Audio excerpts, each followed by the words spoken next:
So this will be a short video about a few games that I think do their core ideas, well, almost perfectly. Like, you know when you see or play a game and go, oh, it's another version of the game.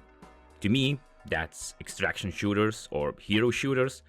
It seems like everybody's making skins for the same game over and over and over and over. But there is another type. A game that you see and immediately go, oh shit, that's what I wanted to do forever. Grave Walker! You left my master to burn, so I'm gonna cut you slow and savor every twitch.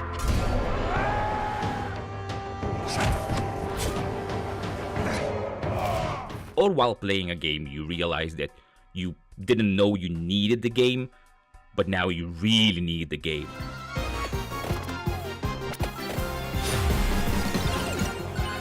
So first, let's talk about those itch scratchers. If you haven't heard or seen anything about this little game called Kingmakers, then let's do an experiment of sorts. Watch the trailer and leave a comment with a timestamp of the exact moment this game sold itself to you. We don't know where he came from, but I'll tell you, he built our village into a city. He's the one who trained our army, who grew us into an empire. I don't know where he's from, but if you think you can stop him, you're already dead.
Our people a future.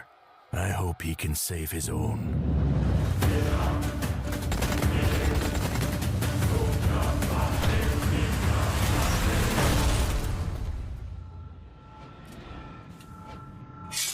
If it did, was it the Toyota crashing into a medieval battlefield?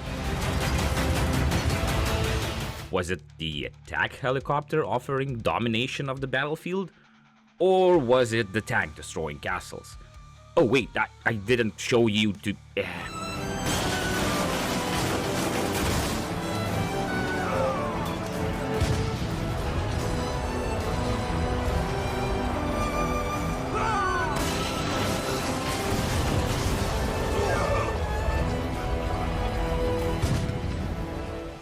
Yeah, you can destroy castles and other buildings with a well-placed shot.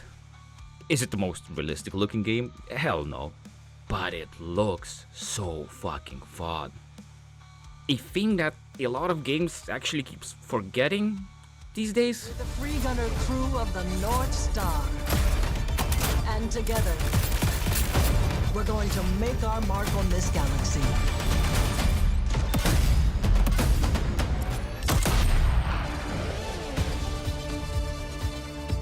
Like, everybody just goes on and on about game length, graphical improvements, complexity of mechanics, and no one goes, yeah, cool, but is the game fun to play? You've probably played a game like this before, when it looks good, has polished environments, lots of mechanics, and expansive world, and yet you just don't feel fun playing it. If you have a game like this, why not leave a comment describing your experience? But for me, a game like this would probably be Alan Wake 2. Ritual. A page of text. Written with a typewriter. Someone's been watching us. How do you run from an idea? From a story? It's such a passionate, well-polished, and content-filled game, and yet, after playing it for like 6 hours, I realized that I basically had no fun during all these hours.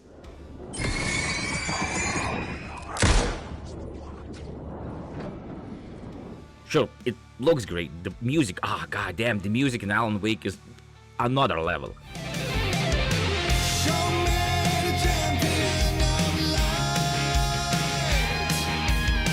I watch moments from the game on YouTube or passionate essays about the story, and I sort of envy the enjoyment of this game. Like, truly good on them. Maybe for me it's sort of the drab and down tone of the story. Characters just saying things over and over again and just... Hey, Casey. You putting me in charge. Why now? Look, Anderson, you're a better detective than I am. You've cracked cases that had the rest of us baffled. I don't want to slow you down. Nothing making, connecting sense. And what I sort of disliked passionately was that the game seems to feel more like Resident Evil than Alan Wake. And that's the thing I noticed online, like with reviews, is that if people like the first game, they're not really hyped about this game. And if they hated the first game, they very, very, very much like this game. So... It makes them come true.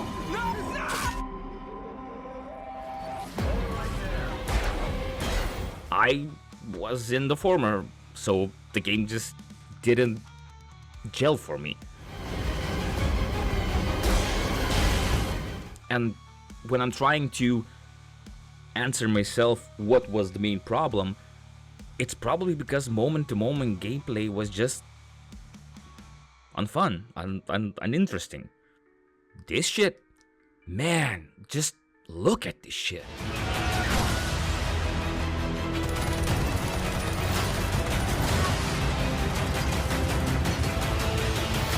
And the game isn't out yet. Yes, I haven't played it yet. But even the concept, just the core idea, makes me ask, wait, how is there not like 5 games like this already? Like, go to any man on the street and say, hey, would you like to travel back in time with modern military weapons and just wreck medieval fools? Yeah, 99% of them would say, hell yeah, brother. And also with, like, movies and other media, you can sometimes feel the vibe that the creators are actually, like, really passionate about and want to give you the best, even if it's not the best technically. I can feel the devs being, like, super hyped while making this, like, throwing ideas with smile on their faces and being like, what if we allow the player to do this, and then this, and then this, instead of being, we need to add this. This is a popular mechanic from another game, so it must be in our game. It has to be over 10 hours. It has to be 2 playthroughs. It has to be... I've been held back. So, with this sort of rant about Alan Wake 2 and praisal of Kingmakers, I highly recommend adding Kingmakers to your Steam wishlist. And, you know, keeping an eye, shoot the hell out of the past to save the future.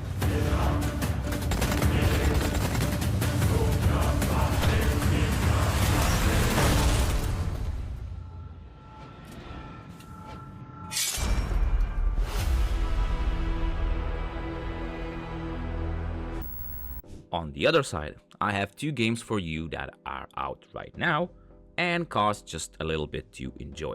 First, Balatro, a poker roguelike.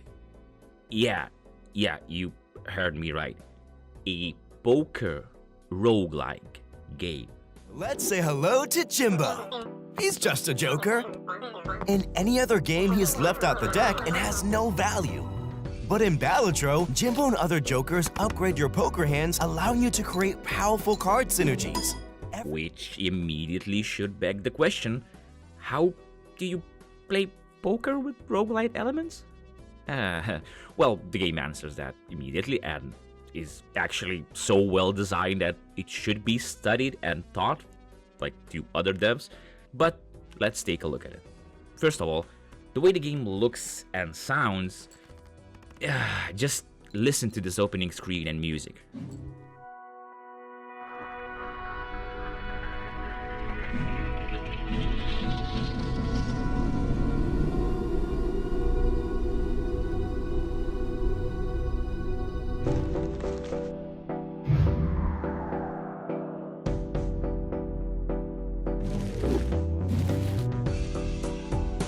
Damn, this song is a banger. It's somehow catchy and yet not intrusive that you can listen to it for hours before like getting annoyed or bored. How about those sound effects?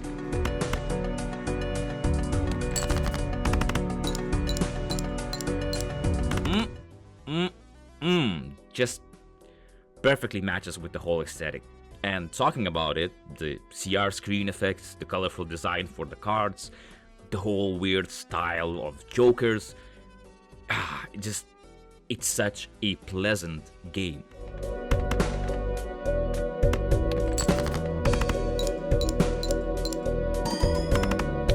But it's also really addictive. The most addictive part is the reward sound and animation.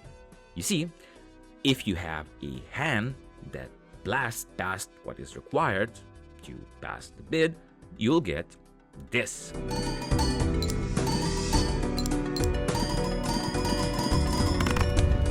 Man, that's some good reward. And the higher you score, the crazier it gets.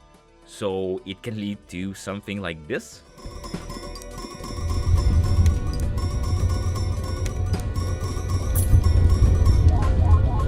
Okay, since I mentioned bosses, I'll quickly overview the gameplay. Though I highly recommend grabbing the game and uncovering all of it by yourself. Anyway, you play simple poker. You have a normal deck of cards at the starting of the game, and to pass each level, you have to make a regular poker hand to score over the blind. That's simple.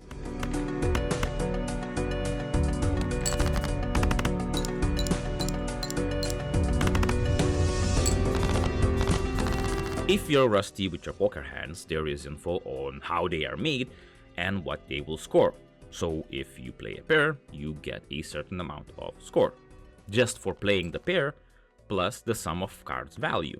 So a pair of 10 would add plus 20 to the score of the pair. Basically meaning a pair of kings means more score than a pair of fours. There are also certain amounts of hands you can play per match and limited discards to refresh your cards, so it can get challenging.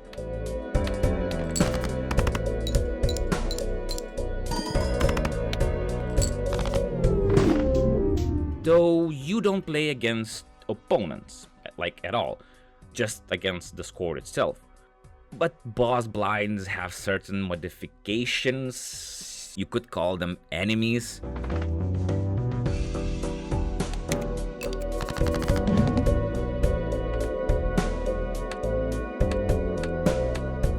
These modifications include something like having a very big blind, removing certain type of cards from the play, or winning in just one hand. So the game already has a good core, but then it adds a variety, and I mean a variety of jokers.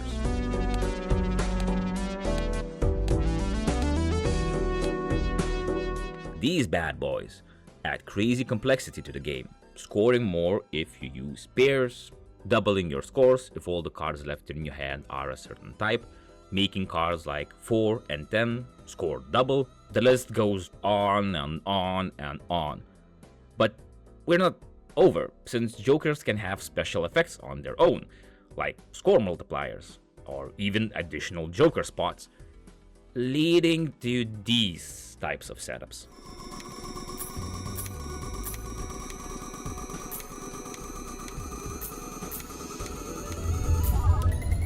Is that it?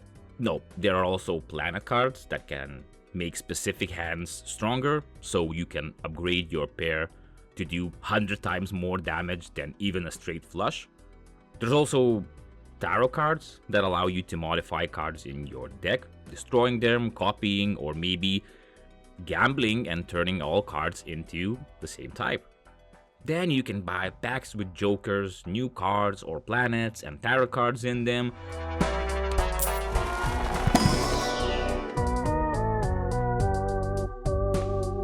I know it sounds like there's a lot in this game, but it has a perfect introduction to all of it.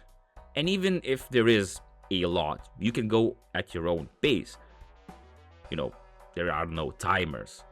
And at the start of each game, you play regular poker without basically any modifications. So if you think Balatro is complex, I promise it's not.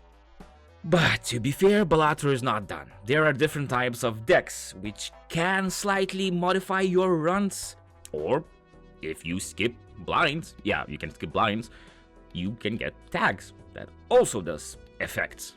And then you have vouchers you can buy and modify your run, or stickers, or challenge runs, or okay, dude. This game has so much well-crafted, like, tactical mechanics that it's sort of endless.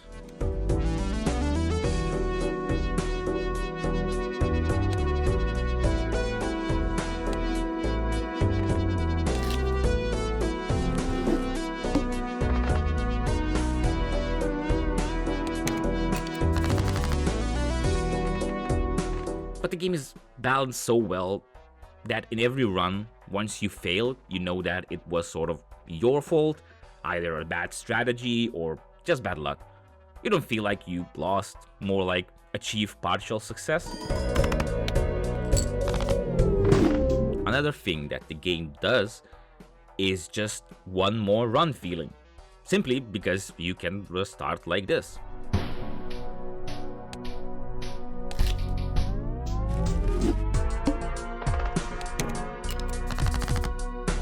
Yeah, it takes only a few seconds to jump back into the game. Since you can get powerful cards by chance, you don't really need to play for long to get back into the whole swing of it.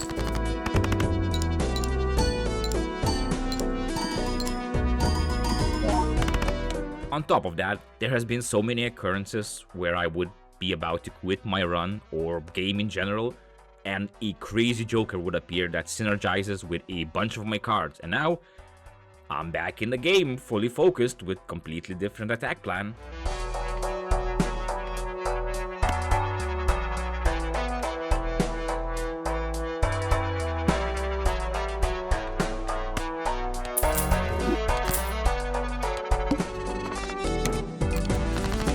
Oh, you want to know the very best thing about Balatro?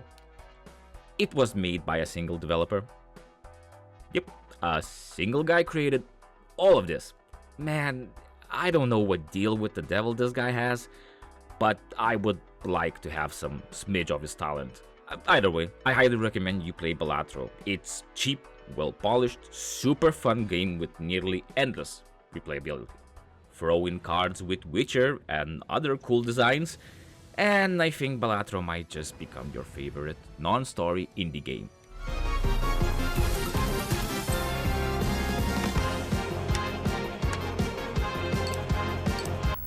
Next up, do you like fishing? I myself, I'm not a fish guy, but I do think it's really cool and relaxing activity.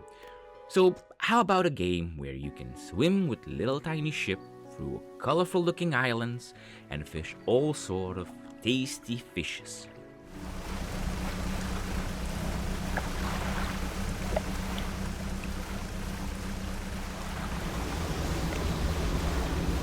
Ah, how cute. Oh, also, everyone is going insane and there are like Cthulhu monsters and everything is going crazy. What is happening? Wow!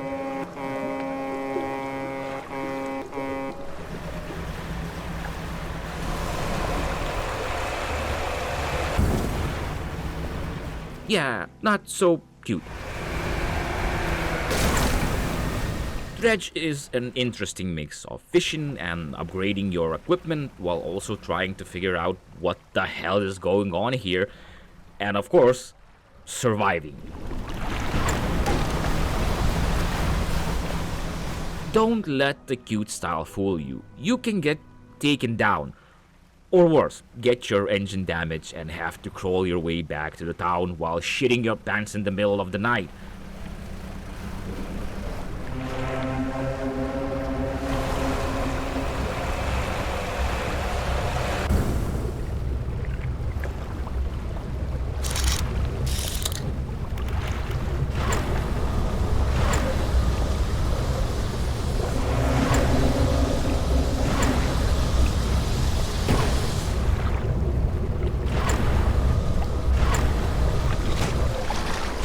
God, please, why it is so stressful?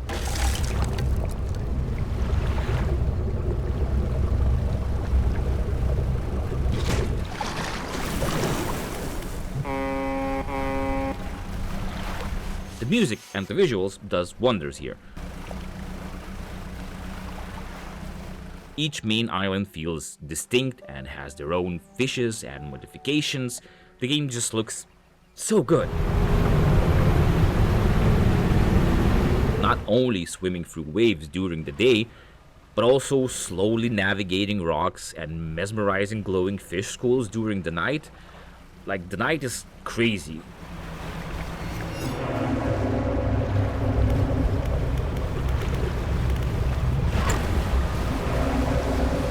Oh, also, a good game of this type should not only inform you what depth you're in, but you should also see it visually, and Dredge does it masterfully. Also, while the fish designs are neat looking, once you start pulling out infected ones, man, they look truly nasty, just...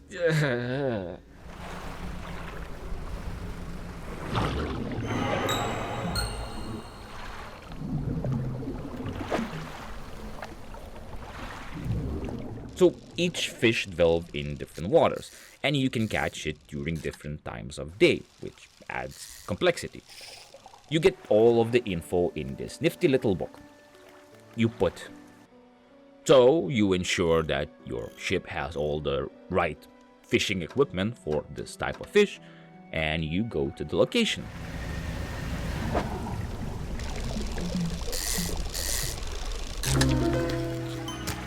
Now, each type of fish has a different sort of rhythm minigame you need to complete to catch your prey. However, each fish also has different shapes, and your ship isn't some sort of multi-billion-dollar yacht. So, cargo space is strict, meaning you sort of play Tetris, managing your cargo and how many fishes you can catch in one run.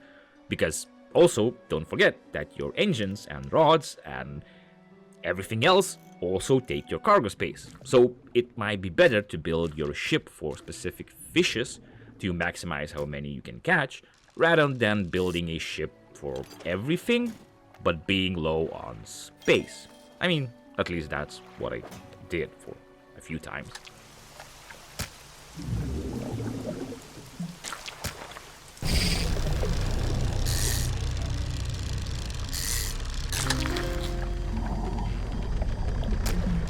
On the survival side, while there are no real enemies in the game, you don't need to run from pirates or whatever.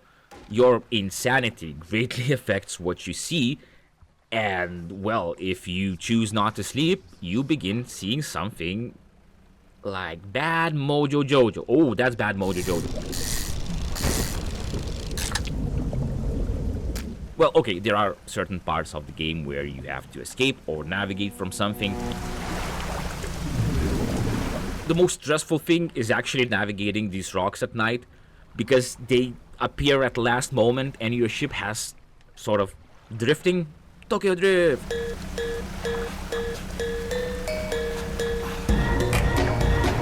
So you end up a lot of the time just kind of crashing into the rocks.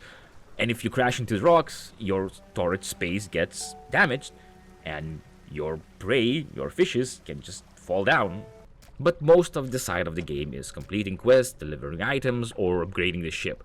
While the story isn't very expansive, I did find most characters interesting to chat, and it does have quite an ending, so I'll leave you to find it on your own.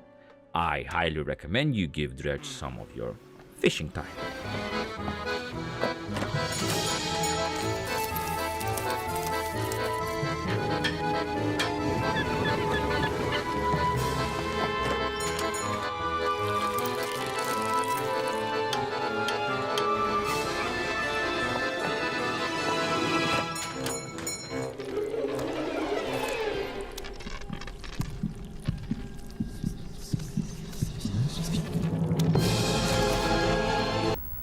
And this will be it for today. If you play these games or have hype for Kingsmaker, why not leave a comment? If you want full breakdowns of Balatro or Dredge, because I have a lot to say about both of these games, just leave a comment, and why not like the video and maybe even subscribe. Oh Jesus Christ, there's so many things to do. Yeah, well, I will stop wasting your time and see you later, alligator.